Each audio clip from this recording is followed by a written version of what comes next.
Well, good evening and welcome to the Board of Education meeting for Greeley Evans School District 6. Today is the 10th day of October 2022. This meeting will now come to order. Please stand and join us for the Pledge of Allegiance to our flag. I pledge allegiance to the flag of the United States of America and to the republic for which it stands, one nation, under God, indivisible, with liberty and justice for all.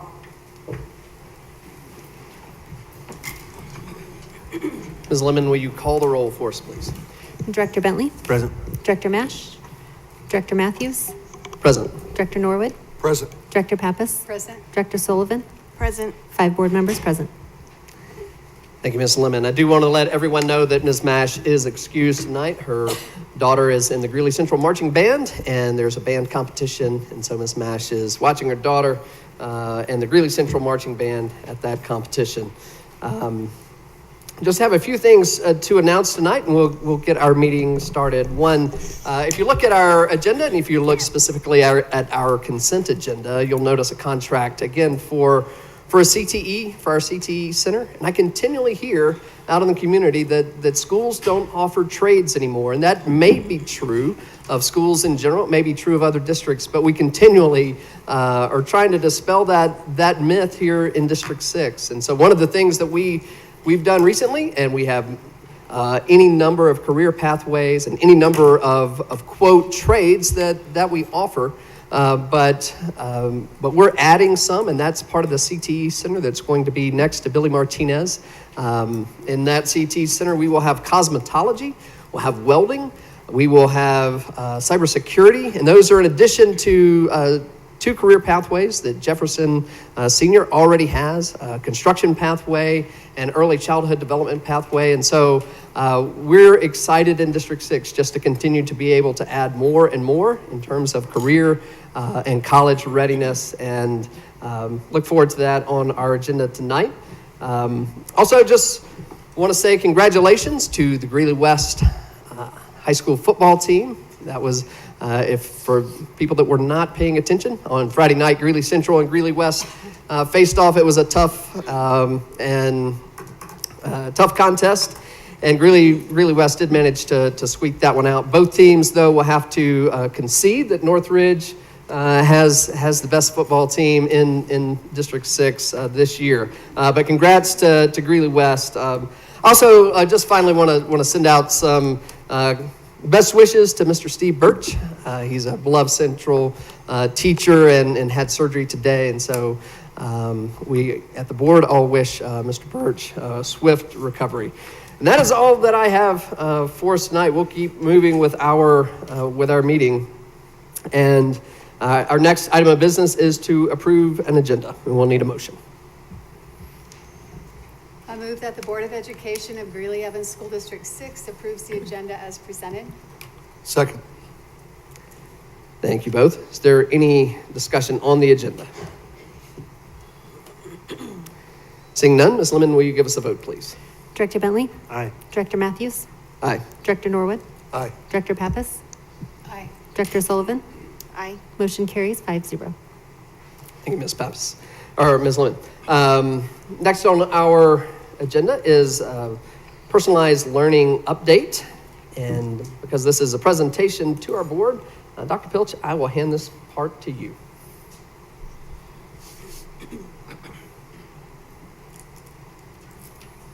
Thank you, President Matthews. We are excited to bring you an I-2030 update on personalized learning. It's been a year or so since you've been updated on this, and we've got Dr. Stacy Dattery and Mr. Dagan Andrews here to lead us in that presentation. Thank you, Superintendent Pilch. President Matthews and members of the board, it is our pleasure to be able to share with you this evening a personalized learning plan update. This is a part of our strategic plan, Innovation 2030. And joining me, as Dr. Pilch said, is Mr. Dagan Andrews. He is our Director of Curriculum and Personalized Learning. And also joining us this evening is Mr. Ryan Fitzpatrick. He is our Personalized Learning Facilitator. Just to remind us that this work is grounded in our mission and our vision in District 6, that we do engage every student in a personalized, well-rounded, and excellent education, preparing our students to be college and career ready. And in particular, as we share this update with you this evening, as we really talked about it, we really are reminded of these two that we put in bold around the fact that we know every child can achieve. That is a value we hold, and it is certainly a value that is upheld in the work of personalized learning plans. And that we commit to excellence, innovation, and continuous improvement. And everything about a personalized plan for student is about that continuous improvement and ensuring that they are excelling at all that they can do. All 4 of these focus areas are outlined in our strategic plan, but tonight as we talk, it is about our student learning and achievement, where District 6 engages all students in a challenging and personalized education, preparing each student to be career and college ready. And we look specifically at goal 1 within this focus area, which is to provide a personalized learning experience. And the objective, very specifically, is about aligning our system to meet grade level requirements and graduation competencies through personalized plans for all students. The outcomes that we're really keeping an eye on are twofold. One is our scores for our 3rd graders on the state math and English language arts assessments will improve annually. We know that that is a huge indicator for future success, is that 3rd grade students are achieving and doing well. And so this is one that we are really working toward and working to improve annually, as well as certainly to increase that on-time graduation rate that students need to graduate successfully on time with that diploma. So at this time, I'm actually going to turn it over to Mr. Dagan Andrews, who's going to share a little bit more about the actions and the work that they've been engaging in to really bring these personalized plans to fruition at this time. So thank you, Mr. Andrews. And thank you, Dr. Dattery. I'm really excited to have this opportunity to provide an update to all of you tonight. And I just want to reinforce that these actions that I'm going to describe with you are based upon our action team for I-2030. So as we begin this work, we focused on showing students exactly where they are on their path to graduation and connecting their path with specific academic goals, interest goals, and post-secondary goals. These plans are designed so each student has a plan, and for students who already have plans such as IEPs and ALPs, we'll have them incorporated into their personalized learning plans. In the past, we've included targeted individual plans to measure project progress, such as IEPs, 504s, READ plans, ICAP, which is a career and academic plan for high school students, and advanced learning plans. Because of this prior work, steady progress has been made toward 95% of our students having a personalized learning plan. Over the past 5 years, we've increased the percentage of students with these plans from 62% to 84.6%. This puts us on track to meet our goal of 95% by 2025. In order to meet our goal, we have created a system to pull together all these targeted plans into a comprehensive plan that will include all students, even those with a targeted plan. With these numbers in mind, the next slide focuses on our attention on the development of the system to achieve this measure. As of October 5th of this year, all high schools have at least one teacher implementing the new system. As we watch students access the platform, we heard comments such as from a Greeley Central student who said, "I can finally visualize what I need to do in order to graduate." Students also filled out their learner profile, providing information to their teachers and family members about their interests, motivations, and aspirations, so that significant adults in students' lives can see what drives them to be successful. While students are engaging with the platform, they're also providing our team with feedback to make sure each aspect of the application is functional and the information presented is meaningful.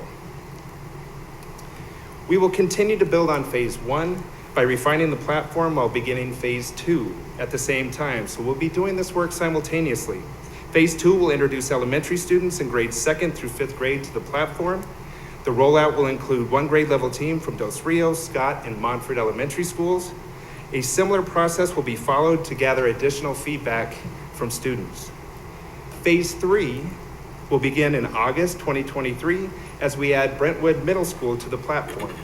We will also determine the expanded scope and rollout of high schools and additional elementary schools based upon the information we gather. Tonight we thought it might be helpful to provide you with some visualizations of what students see. This is an image of the student dashboard page, where a student can see their current GPA, number of credits, whether or not they're on track to graduation, their attendance rate, and their attendance rate. They also see the total number of credits they have earned, and they are also broken down by each subject area to provide even more clarity. The next page is the student profile, where they fill out an interest survey, upload a resume if they have one, and customize their page to reflect who they are. The only people who will see the students' personalized plans are students, families, teachers, administrators, and counselors. They are not able to share or see other students' plans. It's designed so that students can show important adults who they are and what matters to them. The final page we are rolling out this fall is their goal setting page. This page is used for students to set an academic goal for the year, an interest goal, and a post-secondary goal. On the next page, a student adds a task to complete. It will associate with one of the 3 goals on the previous page. That way, each student will be able to see the small steps they take each day to meet their larger goals. By developing a personalized learning plans and providing clarity in goal setting, we believe this will help improve 2 of our outcome goals in I-2030. The 2 outcomes are related to 3rd grade academic achievement and graduation rates. And to discuss these outcomes in more depth, I'll turn it back to Dr. Dattery. So this outcome data reflects the work to improve our on-time graduation rates, and it began with the Graduates Initiative back in 2017. And you can certainly see that in 2015, from 2015 to the current, we have increased over 5.4% of our graduation rates. So having this plan, by having this plan, teachers are going to be able to have that continued conversation with our students and just to be able to continue to support them to say, all right, where are you at? What do you still need to accomplish in order to make sure that you graduate on time and you are ready to go? I am just so heartened by the conversation that Dagan shared with the kids at when they were rolling this out with students at our high schools. And I have to say, one of the other kiddos said, as they were looking at that dashboard, oh my gosh, I've been absent that many times. So yes, and here you are. And so just sometimes they lose track. They don't, and you see it in the raw numbers, they own it. And that's the goal. Get them to know where they're at, and then they can achieve what they want to achieve. As stated earlier as well in our presentation, our goal is to annually improve our scores for our 3rd graders. We know that these benchmarks matter for future success for our students. And so these graphs that we share with you here reflect our most recent scores, 2021 and 2022. Keep in mind, 3rd grade, we did do 2021 CMAS ELA. So we didn't do any testing in 2020, right? With the pandemic. 2021, we just did every other year. That's what the state rolled out. And so that's why you see 2021 ELA 3rd grade, but not in math, because math was not taken in 2021 until the 4th grade. So you just see 2022 math data. So just want to share that with you, and certainly continuing to traject up is what is important. And continuing with these next steps, thinking about these implementations of our phases and what is to come to get all of our students into this platform.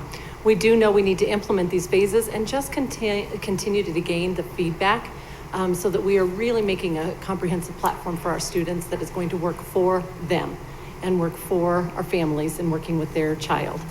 And then fully integrate all the plans that Mr. Andrews spoke of for a student into one personalized plan, so that it is that one place that students can go to really know where they're at and what do they need or what do they want to pursue in order to continue to achieve. So no longer will a student have a plan here or goals in this part of maybe a portfolio that they have on paper and then have a different plan of, say, a 504 or something different. Those plans will be integrated and it will be in one place for our students and our families and our teachers, which is very important. And to also finally provide that ongoing training and support for our teachers so that they can fully understand how to implement and make these personalized plans effective for their students in their classrooms every day.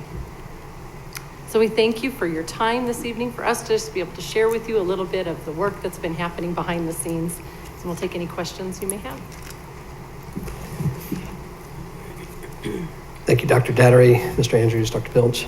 Are there any questions from board members? Ms. Pappas? Thank you, and this is really exciting. I know you've been working on this for a while. You all have been working on this for a while, so appreciate that. So it's, I understand at the high school, so the dashboard is out for all high school students now, and then as you're implementing in elementary schools and middle schools, you mentioned that parents have access to the dashboard. What is the level of involvement as they work on the student goals and other aspects?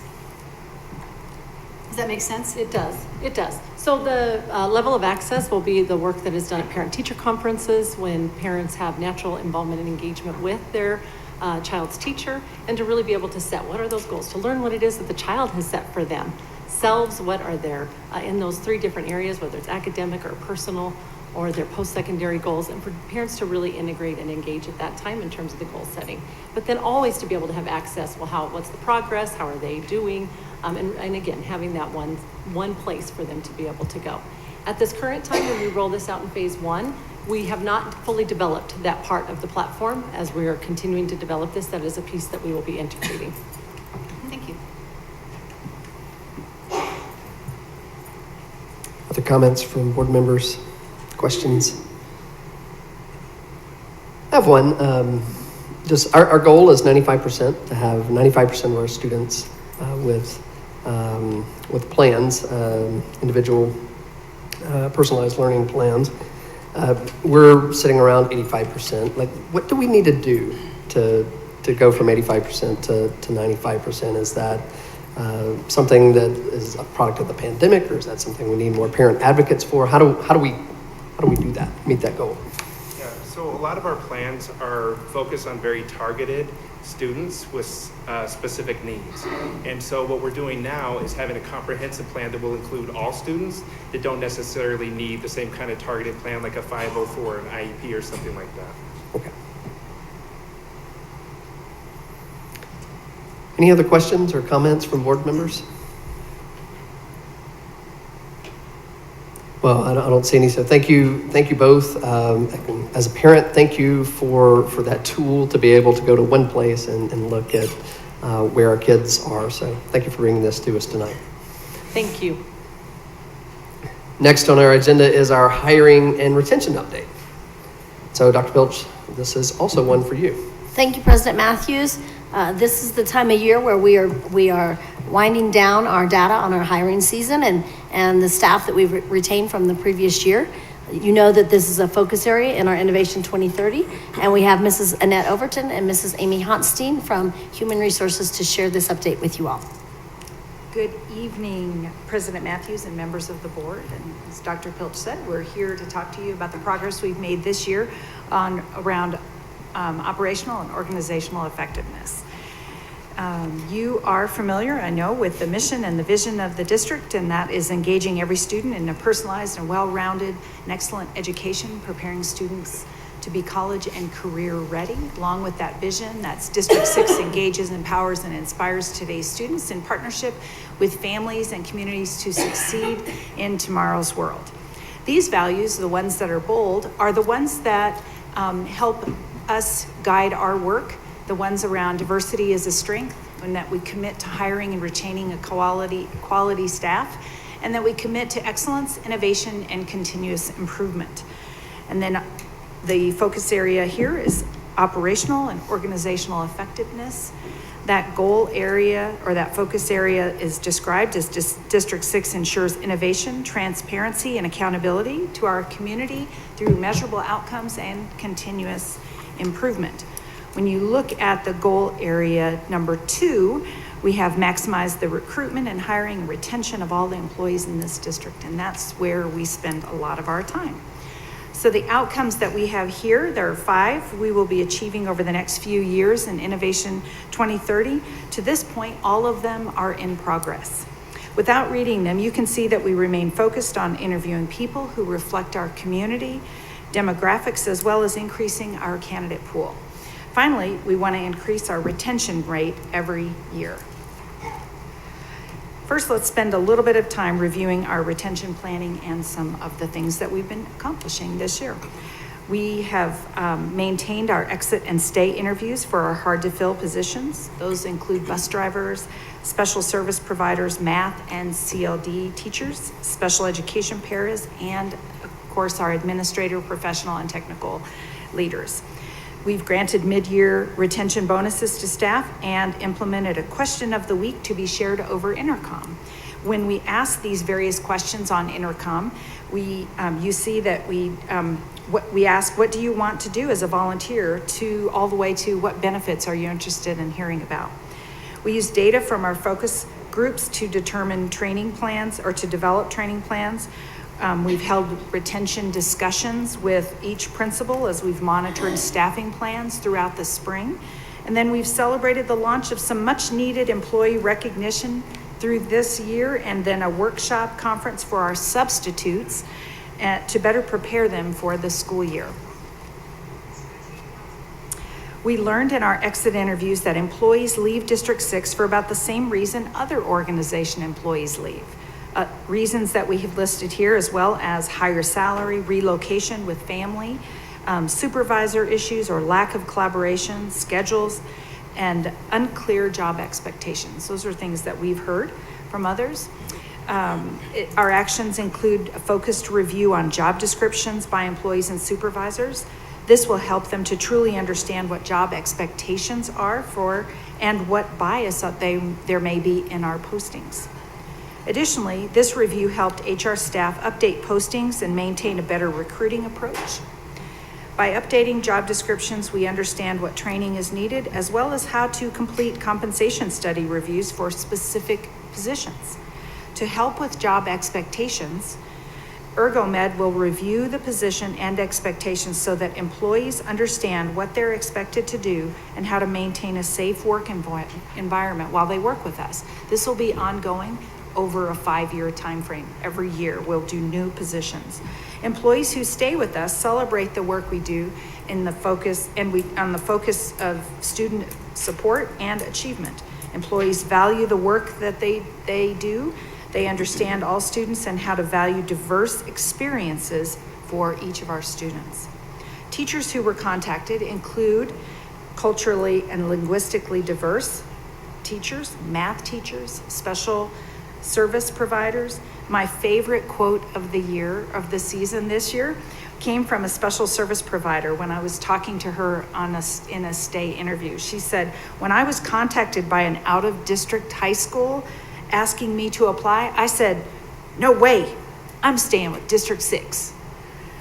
And I laughed out loud. I was so excited to hear that. I said, may I quote you on that? I'm going to tell the school board that one in my presentation. And she said yes. Our millennials are our biggest employee group, and they view the workforce in remarkably different ways. The youngest group of employees include Gen Z, and they are people who do not have a memory of 9/11. Those employees are too young to determine their workplace values, but we know that with 5 different generations of workers in the workforce, that these stay interviews will provide us a lot of good data for us to consider. We'll continue to target focus groups as well as discuss insights and strategies with supervisors and with cabinet leaders. Let's go to focus groups. Our focus groups suggested a few areas to improve. They suggested us really refining that the mentoring and the training, and then of course really ramp up that recognition program and make sure people are getting recognized. The good news is those who have stayed with us say that they would miss the kids and they would miss the team members that they work with the most. We use this data to help principals and supervisors understand what's most important to employees. By building strategies and around building relationships with people, that gives employees more autonomy. They will increase their employee retention rates, and ultimately they'll increase student achievement. Our classified focus group shared about the same information as the certified group. While many of those with whom we spoke feel included in their building, there are still some areas where that could be improved. They have not been included in meetings or decision-making in their building. HR directors Robert Hepperly and Christina Crane. We'll continue to work with operational managers this year to build relationships, effectively target, hire, and train staff, as well as support employee growth and opportunity. So measures that we have this in this area around retention is to look at these schools who have higher retention rates. And then it's also to note that every school and department are striving to have above 85%, meet that 85% mark. So when you're averaging, that means that we're going to have some really high ones that are at the 100% range in order to get everybody up over 85. The next, this table here shows the number of sites that who are retaining their classified staffs.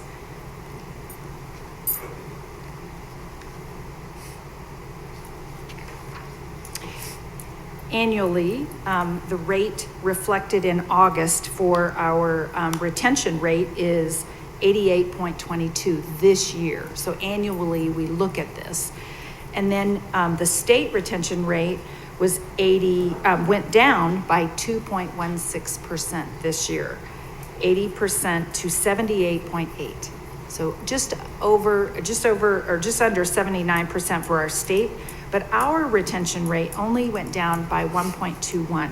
And I attribute that to some of the hiring that we've done for other schools, and opening Toyton Academy was one that really helped transition a lot of people and transferred from one building to another. So it impacted the retention rate a bit, but it went down just 1.21% to 88.22. But it continues to be way above the state average, which I'm super excited about. The information in the chart shows the district trends over time compared to the state. So if you look at this objective, this is the second part of what we do, and this is around hiring qualified and diverse workforce that's representative of our community. To do that, we've got 4 main action steps, and we began the work of understanding bias and how to focus energy on hiring talent. We provide insight and training for operational managers as they deepen their interviewing skills. And then sites work with human resources to refine the process, give feedback on onboarding, and have taken more responsibility for communicating with their new hires this year.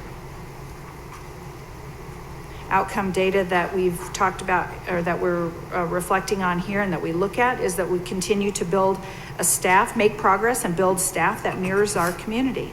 This data reflects the work of the district through posting of all positions and is our baseline year of collecting this data district-wide. We're looking at all positions from now moving forward. Annually, we're interviewing more people of color. This chart shows data across all positions. In 2022, we had a total of 405 postings. From these postings, almost 29% of applicants that were interviewed were identified as people of color. Another outcome data that we look at is this chart that we show in comparison to Greeley, Evans, and our student community. And as you can see, we still have some work to do.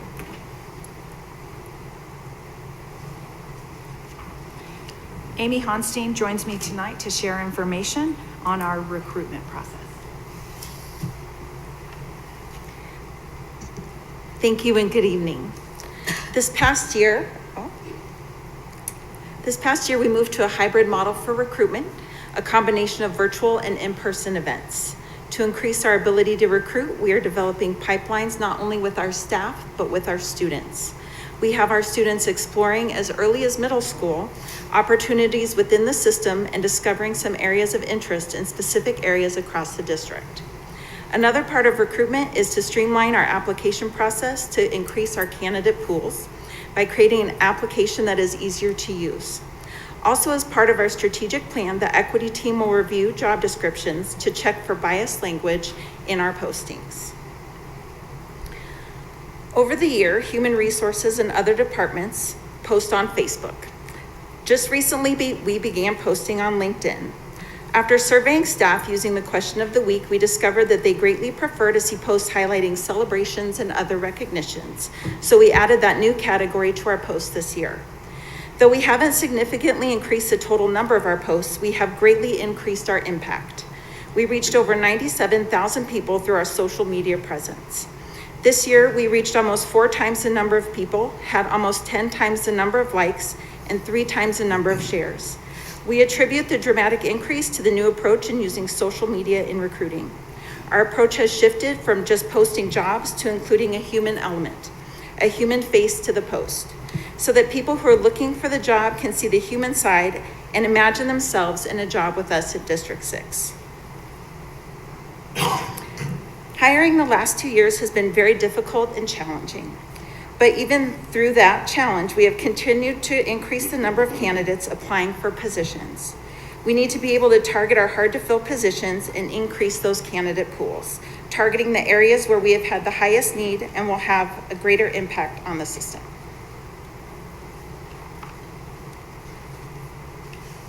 Thanks. Thank you, Amy. Innovation 2030 has shifted our focus from hiring faster to hiring better.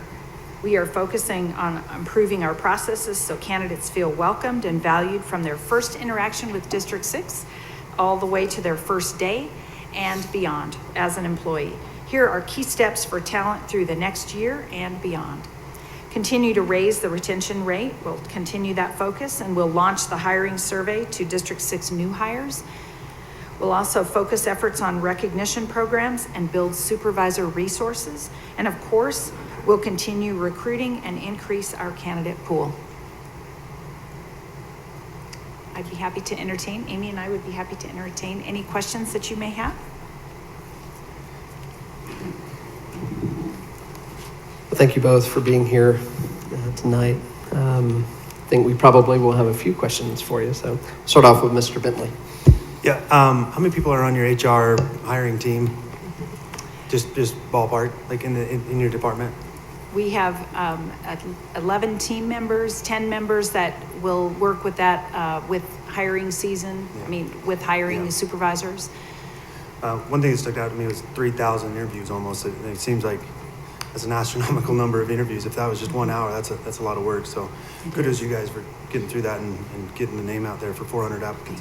That's a lot. But mainly, I just, as a employer, I just want to say, keep up the good work. It's a terrible, not terrible, but it's a really challenging environment to hire and retain people right now. So good job and thanks for everything you guys do. Thank you. I'll convey that to the team. Thank you, Mr. Bentley. Ms. Pappas. So, yes, thank you for this report. So we get our personnel report for every board meeting, and I noticed that, there's just ongoing hirings and resignations. So are a lot of the hirings because we have new positions in the particular schools at that given time? A lot of them are classified employees. I wonder if you could just talk about that a little bit. Sure, there's various positions that when we have new schools or when we've been expanding schools from, like, say, 7th grade to 8th grade or 6th, 7th, and 8th grade, opening Toyton, that has given us an opportunity to hire more. We've had some people who have been hired and then maybe decided they didn't want to take the position. After they had it for a little bit, they said, this position really isn't for me. And so then we've had to rehired for that kind of position.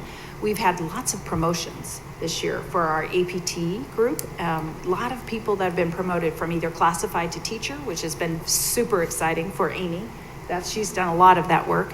And then also teachers to assistant principals or to instructional coaches and places that they can stay within the system, which is why we still maintain that high retention rate, but that there's lots of shifts in the position. Thanks. Does that help? Yeah, that's great. And then the other question I have, so I know that you mentioned in this report that you are reaching out to students, I think starting at middle school, you said, and high school. And then my understanding is that we're trying to, I don't know if improve's the right word, but the teacher prep program at the high school. So we have something at Greeley Central, is that correct? And then at Northridge? Would you just speak to those a little bit? Yes, and I'll ask Amy to come Okay. over and talk about that because she works with cadets. Yes, we have teacher cadet at Greeley Central, and so we're working on that, what that looks like to expand that for more schools across the district. And that middle school pipeline is being specifically started with teachers in mind, working with Teach Colorado and CDE, getting them into teacher cadet. And can you tell me how, is this teacher cadet program open to anyone, or do students apply? Is it, how, can you just give me a little more information about that? It's open to juniors Okay. and seniors, and they do have to have a minimum GPA. I don't know what that is right Okay, now off the that's top of fine. my head. That's But, fine. and I do believe they have to have teacher recommendation as well. Thank you. Ms. Honstein, I wonder, could you talk a little bit about the middle school program that's feeding into the high school program? So there is a survey that our middle schools administer that we just started last year with our pilot school being Heath Middle School. And it identifies students, and we gave it to 7th and 8th graders. So it identifies them if they are destined or more destined to become a teacher as opposed to other careers. And then what we did is we celebrated those students that were on the high range of becoming a teacher during Teacher Appreciation Week, along with the teachers in the building. And our idea is that then we set them up with teacher mentors within their middle school, and then follow them up into high school with a new teacher mentor, and then get them going into teacher cadet, and then hopefully get them hired as paraprofessionals in District 6 while they're working on their teaching degree, and then hire them as teachers at the end of student teaching. Yeah, and we do celebrate them all during Teacher Appreciation Week.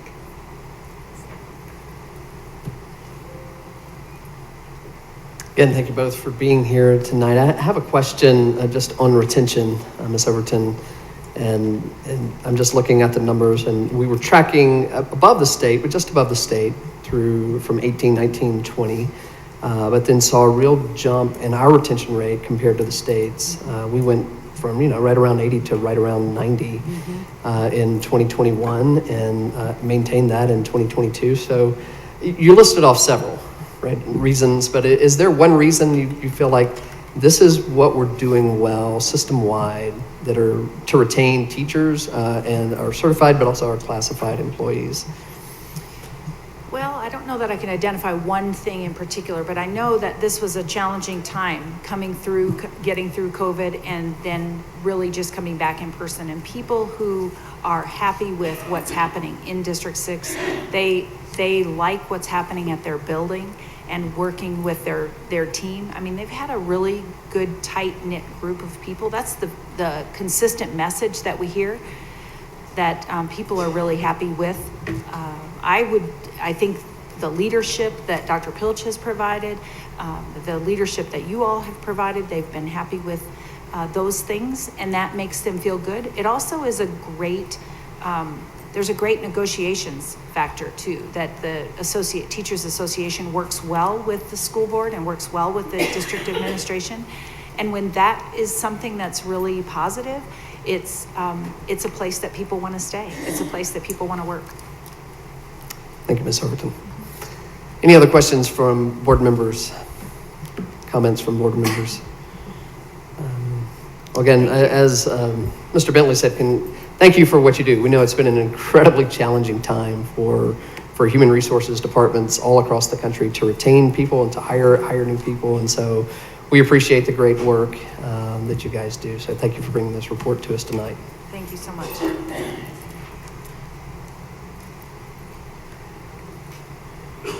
Next up on our agenda is our public participation.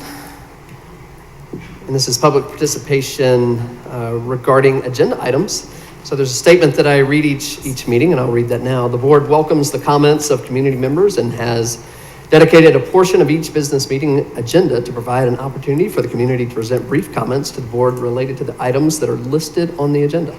All speakers are limited to 2 minutes for comment. The board typically does not engage in discussion or provide an immediate response to the input, but will ask district staff to respond as appropriate. A separate time at the end of the meeting provides an opportunity for the community to present brief comments or pose questions to the board on other items relating to Greeley Evans School District 6. Speakers will be heard in the order in which they signed up to speak, and priority given to students and to parents of students enrolled in the district. Written testimony or speaker handouts must be submitted to our board secretary, not to individual board members. The board is committed to providing a safe environment where all members of the school community are treated with dignity and respect, and expects all speakers to exercise their speech rights responsibly. All speakers must conduct themselves in an orderly manner, and all speakers' remarks must be suitable for an audience that includes kindergarten through 12th grade students. Anyone who disturbs order may be required to sit down or to leave the boardroom. And I would just ask, please, not only we ask for respect for our board members and our administrators here, but also respect one another as you speak, please. I would ask that you would refrain from clapping and cheering when one person speaks. I would also ask that you refrain from videoing someone else in the audience or speaking about someone who's just spoken or spoken previously. And so if you would, please, now we will have our speakers. And first tonight we have, and I'm sorry, I'm not going to get this name correct, but a student, and his name's, say again, Dr. Phillips? It's her name. Oh, her name, Mirahe Venegas. We'll let you correct that one. Yeah, I'm so sorry. And she's here to speak to our work session, agenda item 2.08, community engagement. And please tell me first how to say your name correctly. It's Mary J. Mary J. Okay. Just like it's spelled. We tried to make it harder than it was.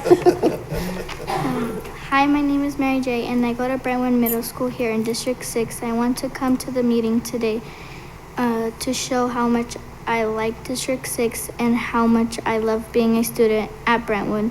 One of the reasons why I love District 6 is because they hire great teachers who care about students' learning and personal life. The teachers at Brentwood always make me feel like my learning is important and like I can grow up to be smart in life.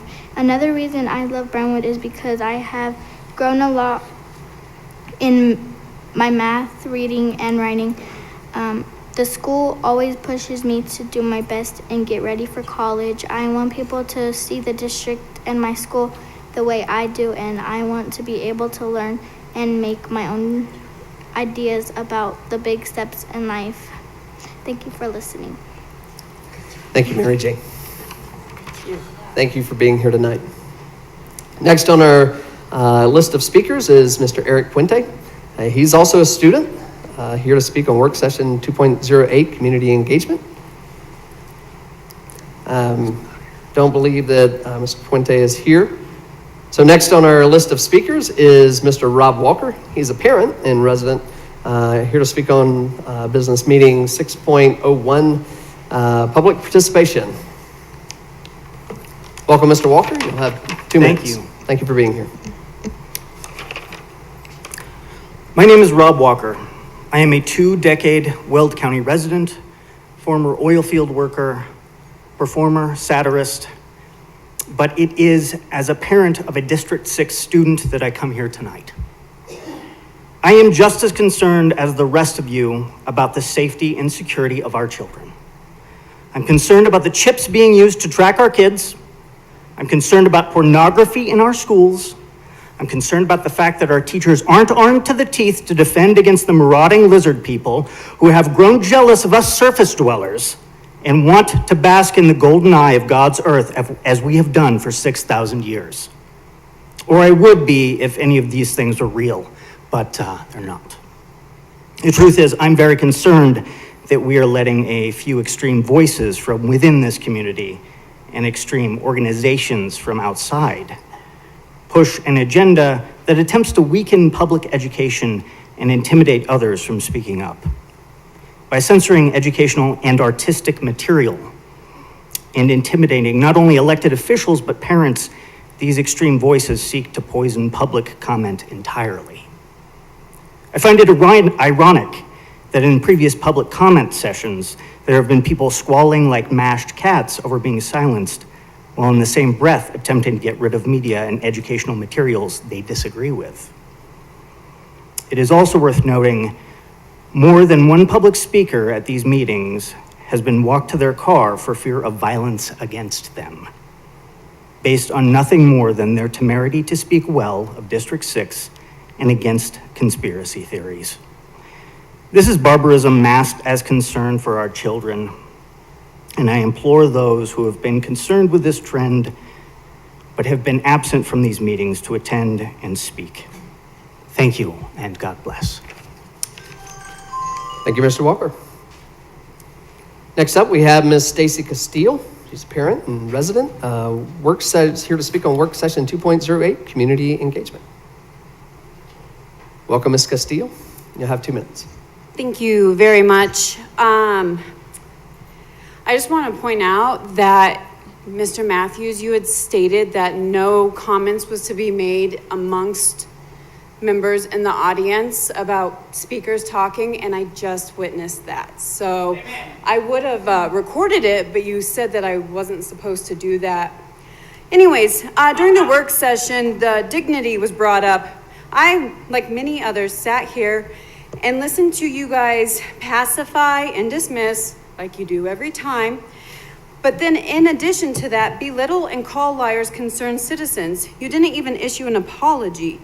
You bullied and continue to bully citizens who do not take your passiveness as acceptable, all in the name of anti-bullying. I even sat here, it's ironic, and watched principals giggle at speakers, but we're supposed to honor them this month.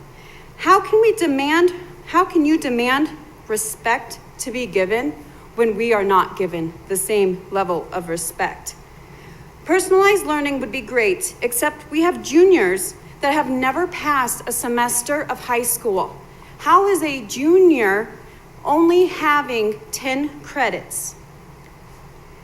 Nobody is in touch with him. Nobody is working with him. He has no plan, and nobody even cared until they saw his PSAT scores, and those showed that he should actually be way above where he is.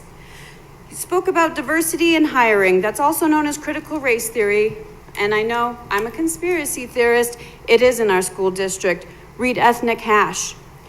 You want to hire people of color. So is this MLO to continue retaining and hiring qualified teachers, or are we just trying to be diverse and sacrifice our children? Thank you. Thank you, Ms. Castile. Next tonight, we have Ms. Claire Masters, resident and employee, here to speak on work session 2.08, community engagement. Thank you for being here tonight, Ms. Masters. Thank you. Hi, my name is Claire Masters. I'm a teacher here in District 6 at Brentwood Middle School. I felt compelled to speak today as a second-year teacher as I'm constantly faced with the challenges of our ever-changing world, the same challenges that face our students as they look to their teachers for guidance and support. When I come to a D6 meeting and hear some of our community members talk negatively about our community of learners, it shakes me to my core. Here's what I've learned in my time with D6. The students here are amazing. I have never met a population of students that are as kind, strong-willed, and thoughtful as the students that I have the privilege to work with. I'm inspired by the will and determination provided by my students each and every day. When my students enter the classroom, their goal is to leave more thoughtful, courageous, and prepared to interact with the world around them. D6 focuses on educating the whole child, meaning fostering growth beyond grammar, fractions, and physics, fostering growth that will last a lifetime. When people talk negatively about our district, they put down our students. When you take a look at our district, all I see is a group of extraordinary learners, and I will do all in my power to continue to perpetuate that truth as our students deserve nothing less. Life is nothing short of controversial, and we should be continuing to use our resources as parents, educators, and community members to empower our students to think critically as they form their own independent thoughts and ideas about the world around them. Our students are our future, and learning is critical to helping pave the way to a brighter future for our children.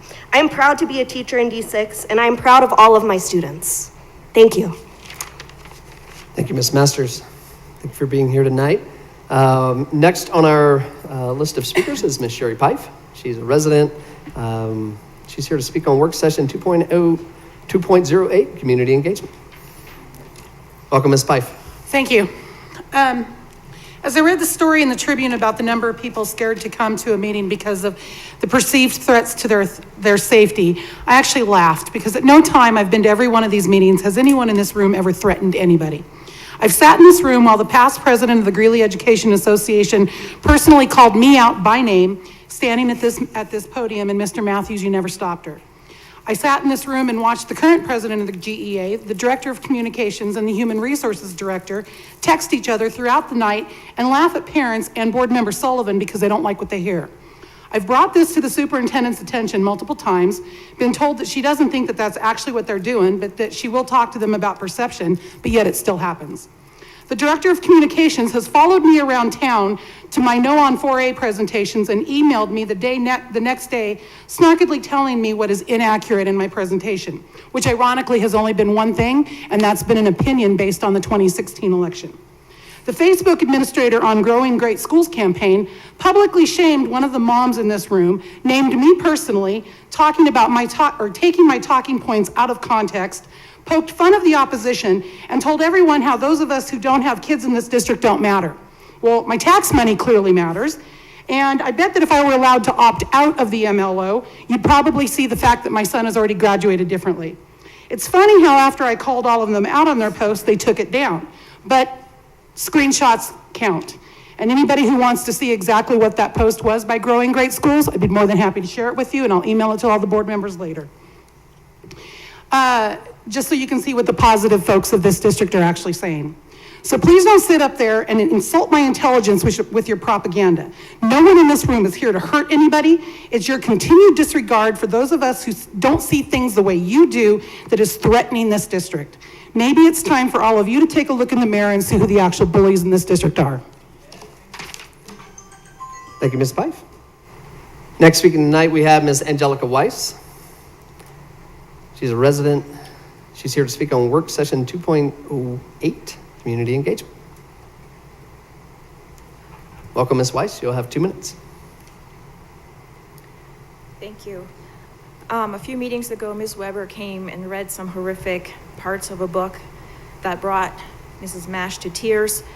Dr. Pilch called it, rightfully so, pornography. Mr. Bentley apologized to students who might have heard it. But when a teacher comes to the same meeting and is upset that we want to remove that book and others like it, you guys aren't upset about that? That doesn't bother anybody? That a teacher wants to expose kids to that? But when I questioned that teacher after the meeting, I had a follow-up question because I was making sure I understood her correctly. I got interrupted by Ms. Erin Snyder, the GEA, which is your daughter, which is, I think, a little bit of a conflict of interest, but that's another story. And she escalated that situation, and that's what happened. But nobody asked for my input on that. Teresa Myers went on the Tribune and gave input on it without asking me what really happened. We all know that she doesn't want to hear my side of the story because that doesn't fit the narrative of painting all parents as crazy and evil. And this article in the Tribune shows that the district, or the Tribune, is in the district's back pocket. So I would like to know what was going to happen to teachers or anybody who is allowed around these children who want that book and others like it to be available to our kids. We're not saying ban it. We're saying do not give it to minors without parental consent. Because you guys are mandatory reporters, and I just want to remind you that when someone is giving minors pornography, as you called it, that is a problem and it needs to be addressed. Thank you. Thank you, Ms. Wise. Next on our list of speakers tonight is Mr. David Meek. He's a resident. He's here to speak on business meeting 5.01, hiring and retention update. Mr. Meek. I don't think Mr. Meek is here tonight. Next on our speakers list is Ms. Jackie Bellendier, resident, and here to speak on business meeting 6.01, 9.01, public participation. I'm sorry if I mispronounced your name. Is it Bellendier? Everybody pronounces it wrong. That's okay. Can you hear Welcome. me? Okay. You have 2 minutes. Thank you. I'm here to advocate for continuing public participation as it's a cornerstone of our constitutional republic to have our voices heard. Did I enjoy hearing an excerpt from the book the mom read to you all? No. I had to pause it because it was so graphic. But didn't she do so because you told these parents these books are not in the district libraries? And then here comes Miss Shawcross, librarian, and she found these books beautiful, deep, and thought-provoking. It sounded like something out of a porn magazine to me. She wants intellectual freedom. I want kids protected from sexually explicit material at school. Dr. Pilch, these books are either in the library or they're not. Do you have access to the schools? Can you go there and look in the shelves and in their computer and see whether or not all those books they emailed you about are actually in the schools? That might be a way to be proactive. Because the way I look at it is you're a public servant and you should be serving us that way. Parents have concerns. And I think if other parents don't like the way this board is serving all of you, then they should vote no on 4A. Thank you. Thank you, Ms. Bellinger. Next tonight, we have Ms. Sonia Miller. She's a resident here to speak on work session 2.08, community engagement. Welcome, Ms. Miller.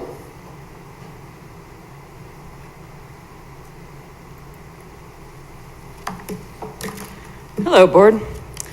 I want to start off by saying that every single time that I come here, Teresa Myers stares at me, glares at me, and shakes her head back and forth. It's pretty nasty. She's a pretty nasty chief of communications for your district.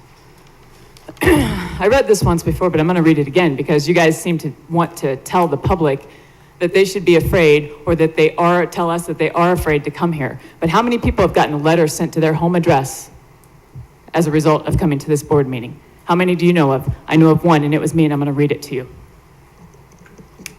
Dear Sonia, we in the community are sick of your delusional rambling at the District 6 meetings. You try to intimidate, harass our board members, and continue to spread misinformation. It is getting to the point that you are scaring people away from attending meetings. You seem to be getting worse, and that is worrisome for others who may not know how paranoid and delusional you are.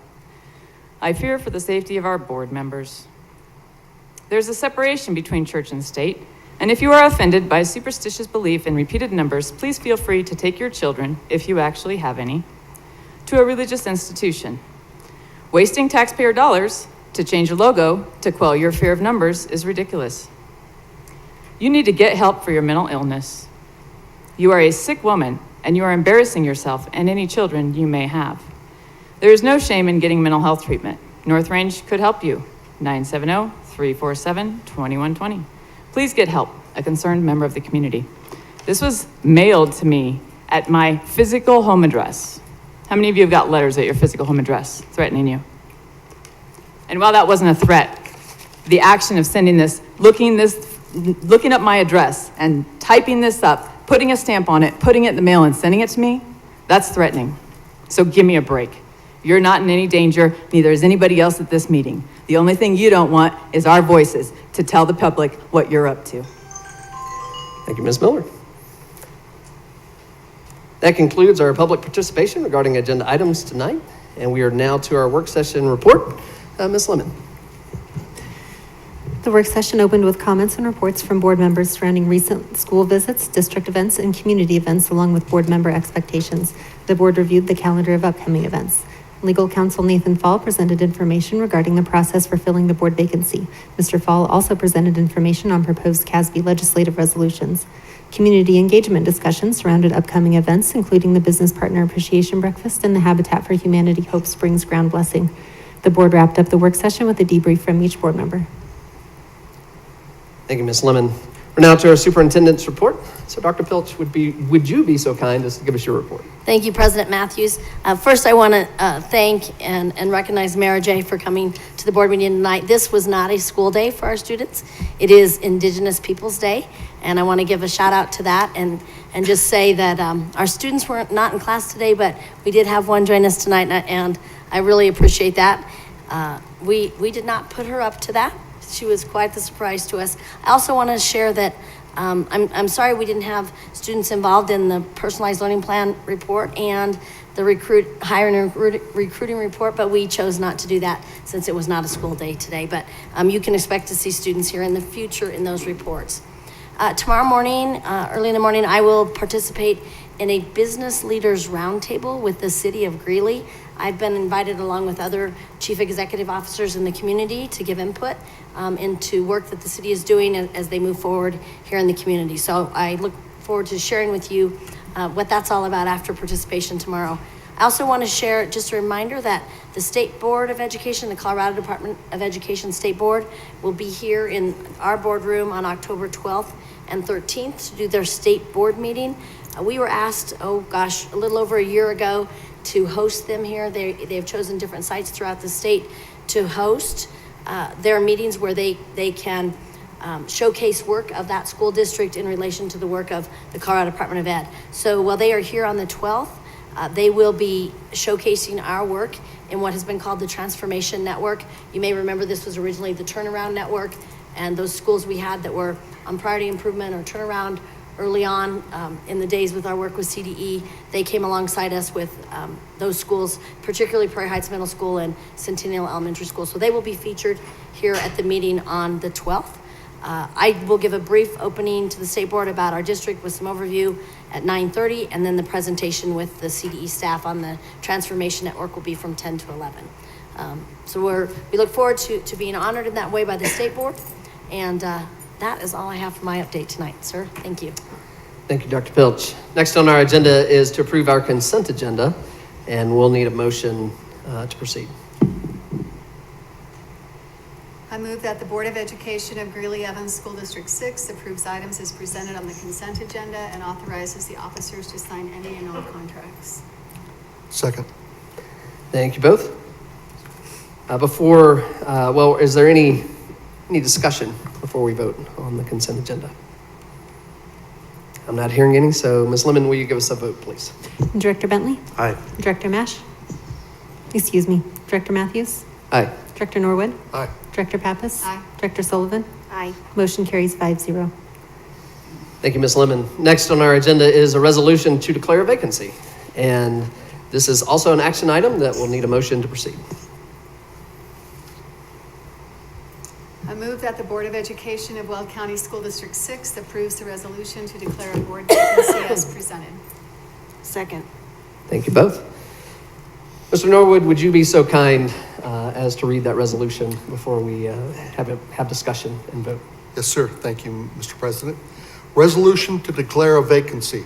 Whereas a school director office shall be deemed vacant if a person who was duly elected or appointed becomes a non-resident of the school district in which the person was elected during the term of office. And whereas in October 2022, Board Director Pepper Mueller became a non-resident of Greeley Evans School District 6 during her term of office.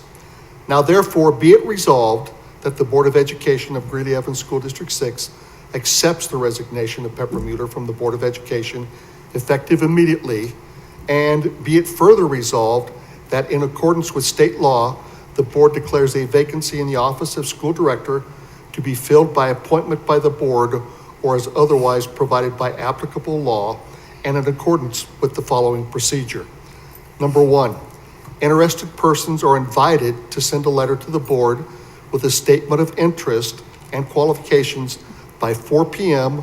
on October 26th, 2022. Number two, the board will interview prospective candidates on November 1st and 2nd, 2022 at a public meeting. Number three, to be eligible for appointment, a candidate must be a registered elector of the school district for at least 12 consecutive months prior to the election, must be 18 years of age or older by the date of election, must be a citizen of the United States. No candidate may run representing a political party. Number four, the appointee will serve until the next regular school biennial election in November of 2023. Adopted and approved this 10th day of October, 2022, Greeley Evans School District 6 by President of the Board of Education and attested by the Secretary of the Board of Education. Thank you so much, Mr. Norwood. There's not a lot to say on this. I don't think, Dr. Pilch, before I open this up to board members, you're shaking your head, so no comments from you. Any board members with questions or comments on this one? I'm not seeing any. I'll just say, again, we so much appreciate Ms. Mueller's service on this board and are sad to see her move away, but are also excited and invite people to apply for this position. And Ms. Lemon, will you give us a roll call vote, please? Director Bentley? Aye. Director Matthews? Aye. Director Norwood? Aye. Director Pappas? Aye. Director Sullivan? Aye. Motion carries 5-0. Thank you, Ms. Lemon. We're now to our public participation regarding non-agenda items, and the board welcomes the comments of community members and has dedicated a portion of each business meeting to provide an opportunity for the community to present brief comments to the Board of Education relating items relating to Greeley Evans School District 6. All speakers are limited to 2 minutes for comments. The board typically does not engage in discussion or provide an immediate response to the input, but will ask district staff to respond as appropriate. Speakers are to be heard in the order in which they signed up, with priority given to students and parents of students enrolled in District 6. Written testimony of speaker handouts must be submitted to the board secretary, not to individual board members. The board is committed to providing a safe environment where all members of the school community are treated with dignity and respect, and expects all speakers to exercise their speech rights responsibly. All speakers must conduct themselves in an orderly manner, and all speakers' remarks must be suitable for an audience that includes kindergarten through 12th grade students. Anyone who disturbs order may be required to sit down or to leave the boardroom. With that read, we now continue with our speakers on non-agenda items. And first tonight we have Ms. Stacy Castillo. She's a parent.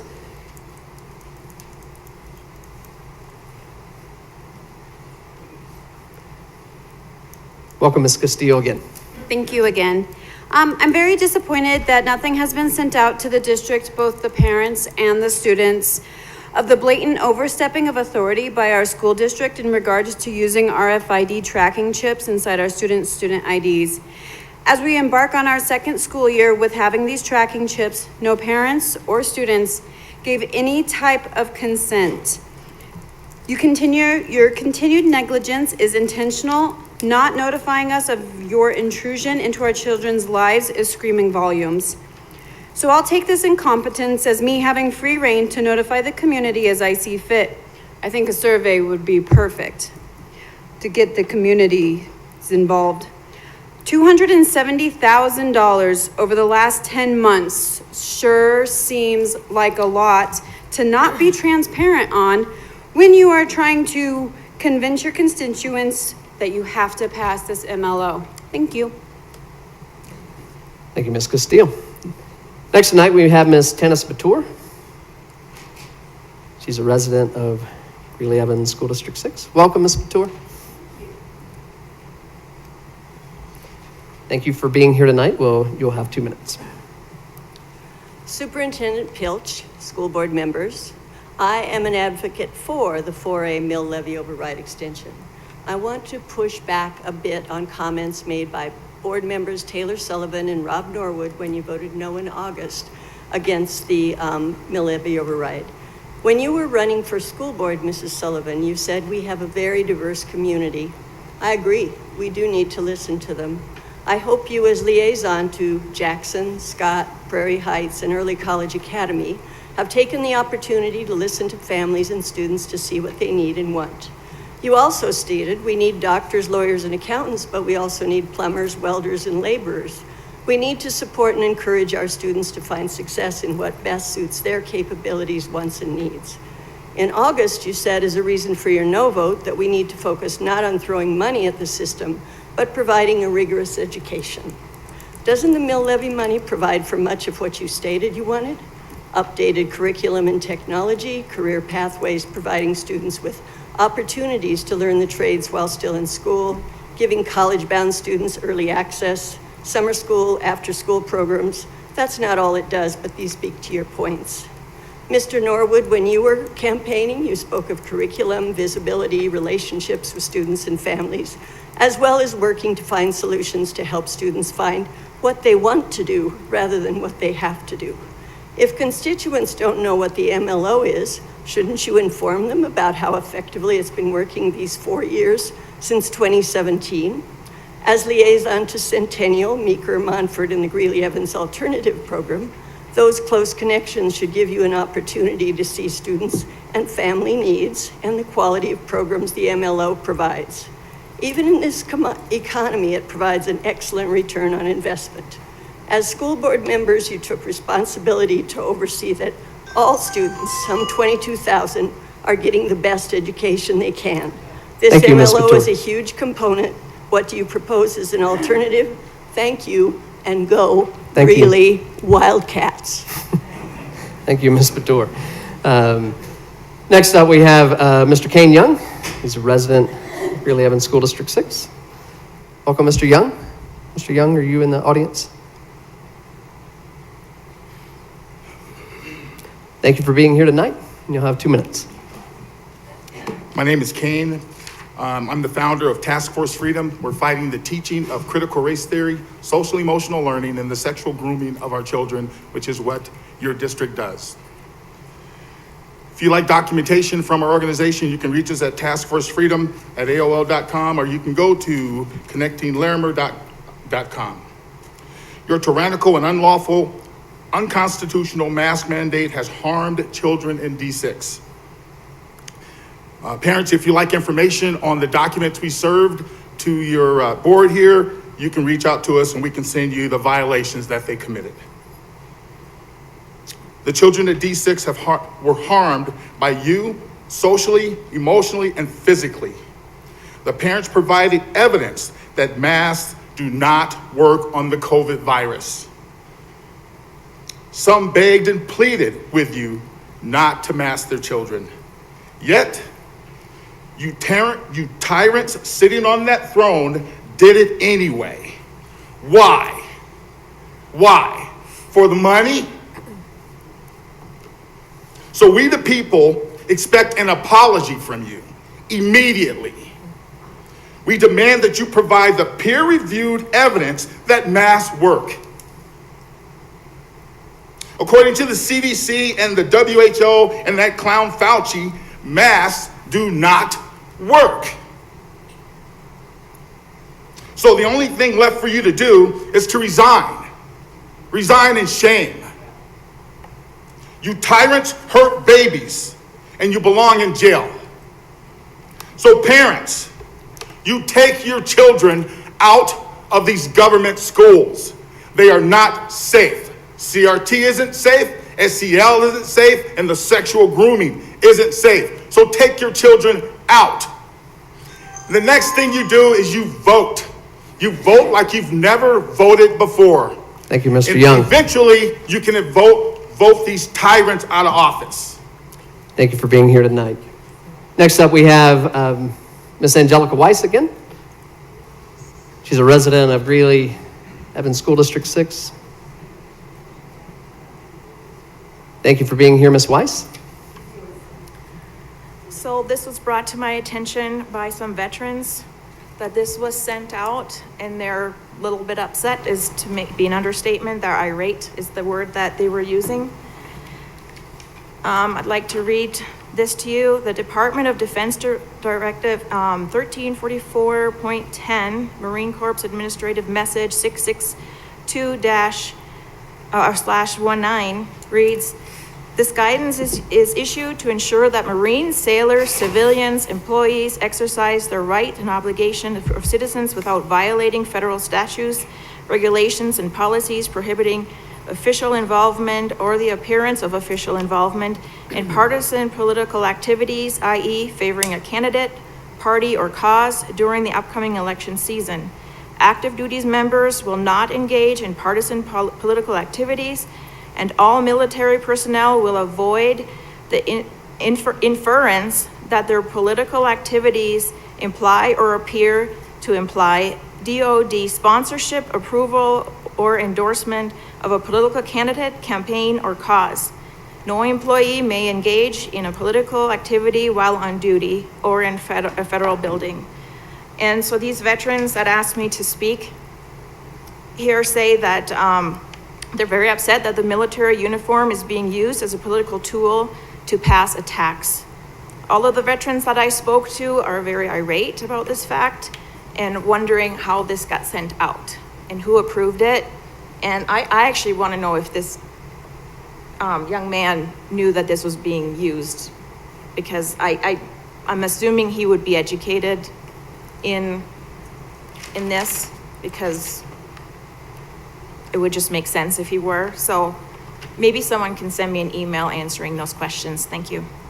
Thank you, Ms. Weiss. Next tonight, we have Ms. Jamie Weber. Ms. Weber is a resident of District 6.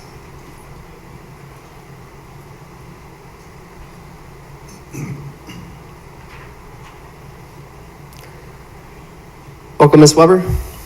Thank you for being here. You'll have 2 minutes. You all received a packet as a handout today that had to have a disclaimer on the front because of the graphic pornography contained within it. And so my prayer and hope is that you will do the right thing regarding these materials. If you have looked through this packet, we can all agree this is not a conspiracy. This is not being hypersensitive. We have gratuitous sexual crimes, many against children, being portrayed in graphic detail, and your students can walk through the school libraries and pick pornography off the shelves like flowers. It is your responsibility to do something about this. I know there are policies, I know there are procedures. I've been attempting to follow those for 2 months to no success. I was sent a policy form to challenge these books. And guess what? The form is so full of spelling and grammatical errors, I had to have a good belly laugh before I attempted to fill it out. Then when I tried to fill it out, it's not fillable. The entire format changes, and it's a god-awful mess, and I'm not submitting that because you'll deny it. So my hope and prayer is that you all will do what is correct for the community and for the children, because this is not okay. Thank you. Thank you, Ms. Weber. Next tonight on our speaker's agenda, we have Ms. Sonia Miller. Welcome again, Ms. Miller.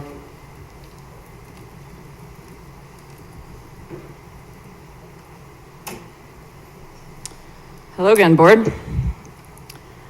Teresa Myers rolled her eyes at me again, as I said over there.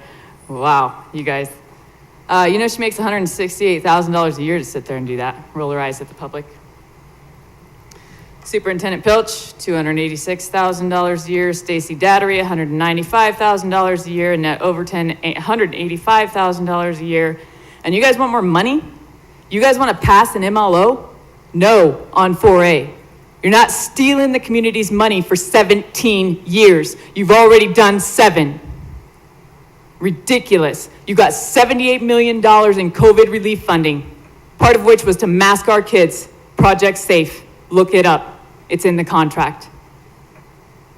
You tyrants, all of you who choose to mask our kids when you knew they didn't work, all of you who kept our kids masked after the CDC came out and said they didn't work, and you said, oh, we'll fix it in a couple weeks.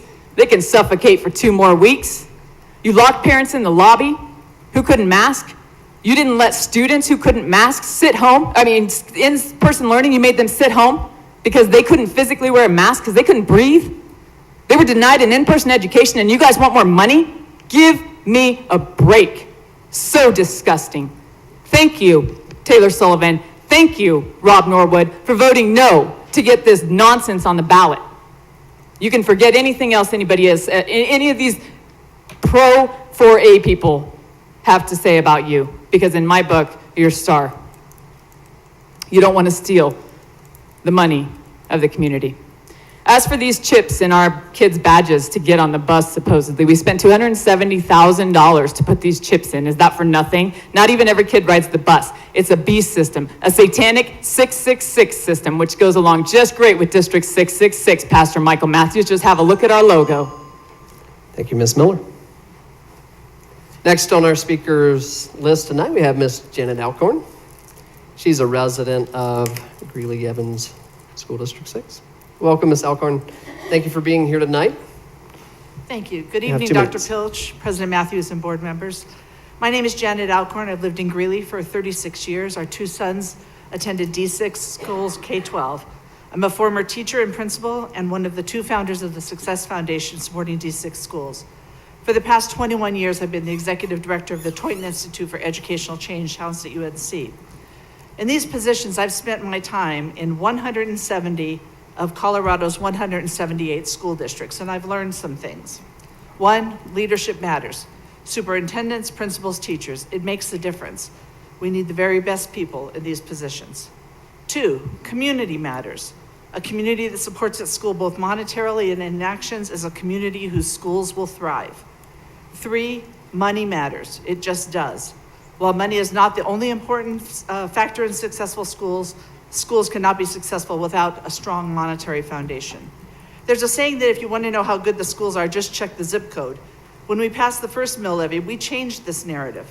Our school district that for too many years was seen as that poor district with so many problems changed to the district whose community rose up and said, enough is enough, and we voted to support our schools in a way never seen in this state before.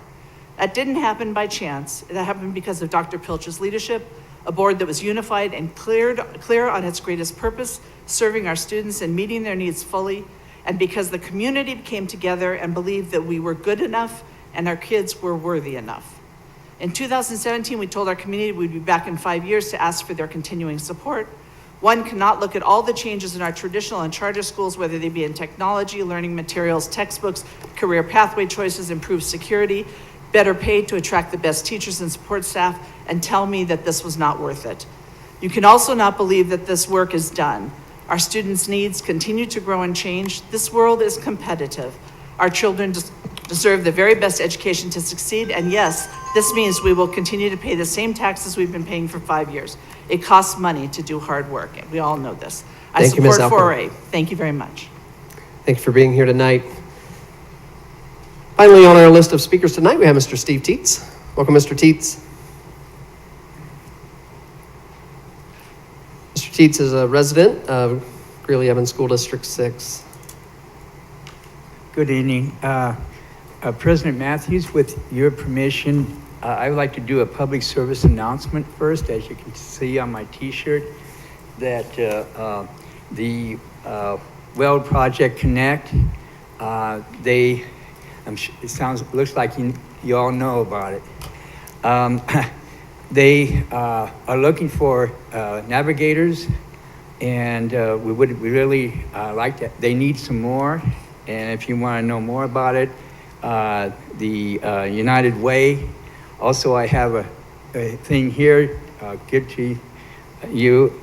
Also, they have a training on this Saturday coming up at, I think it's the Ford Library. November. Yeah, Ford Library at 10:30. Would encourage. Also, the high school and some junior high, they have also teenagers to volunteer there too, and you get the information from United Way. So that's what I wasn't going to do that, but something told me to do that. So anyway, the thing that I want to speak about is the transportation, about the kids, students, sorry, and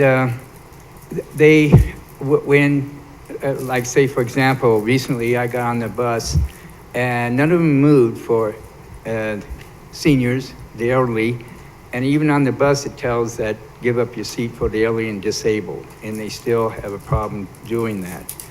So I just was wondering if we could come up with some solutions, inform, the people, your school. And second of all, I know my time's up, but anyway,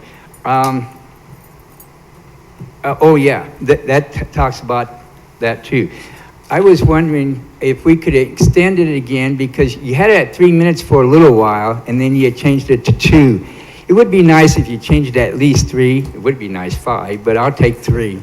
And I would and I'm sure it would help people taking. And it would have been helpful in that public service announcement. Yeah. Thank you, Mr. Teets. We appreciate you being here tonight. Well, that is all the business that we have tonight. Thank you guys for being here. We are asking that people exit our building very quickly and not hang around in the building after the meeting concludes, but please exit as quickly as you can. And this meeting is adjourned. Thank you very much.